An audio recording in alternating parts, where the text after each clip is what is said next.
Kiranoday news, निपक्ष आणि निर्भीड न्यूज चॅनल।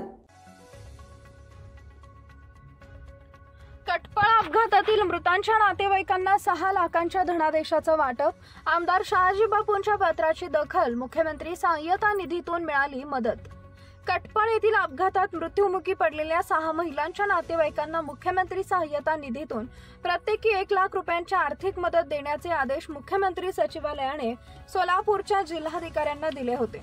शुक्रवार 6 सप्टेंबर रोजी आमदार शहाजी बापू पाटील यांच्या हस्ते कटपळ येथील अपघातात मृत्युमुखी पडलेल्या 6 महिलांच्या नातेवाईकांना धनादेशाचे वाटप करण्यात आले। मंगळवार 18 जून 2024 रोजी पंढरपूर कराड रोडवरील चिकमहूद गावाजवळ बंडगरवाडी पाटी तर रोजंदारीने कामाला जाणाऱ्या 6 मजूर महिलांचा अपघातात दुर्दैवी मृत्यू झाल्याने कटपळ गावासह तालुक्यावर शोककळा पसरली। या अपघातात अश्विनी शंकर सोनार, इंदुबाई बाबा इरकर, शिरमाबाई लक्ष्मण जाधव, कमल यल्लाप्पा बंडगर, सुलोचना रामा भोसले, मनीषा आदित्यनाथ पंडित सर्वजण राहणार कटपळ तालुका सांगोला यांचा दुर्दैवी मृत्यू झाला होता। आमदार शहाजी बापू पाटील यांनी या घटनेबाबत दुःख व्यक्त करून मृतांच्या कुटुंबियांना प्रत्येकी 50,000 रुपयांची तसेच जखमी महिलेच्या उपचारासाठी 25,000 रुपयांची व्यक्तिगत मदत दिली होती।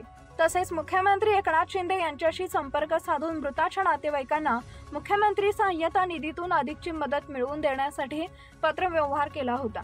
या पत्राची मुख्यमंत्री एकनाथ शिंदे यांनी दखल घेतली असून सकारात्मक प्रतिसाद देत विशेष बाब म्हणून मुख्यमंत्री सहाय्यता निधीतून तत्काळ आर्थिक मदत देण्याच्या सूचना दिल्या होत्या।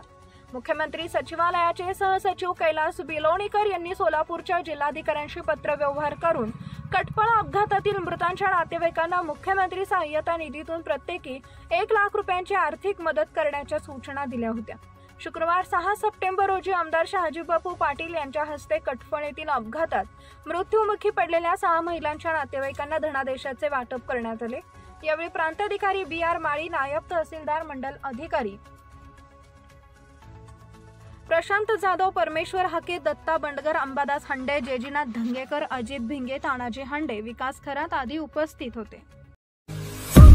आपल्या परिसरातील ताज्या बातम्या पाहण्यासाठी किरणोदय न्यूज चॅनलला YouTube वर सबस्क्राइब करा आणि बेल आयकॉन प्रेस करा।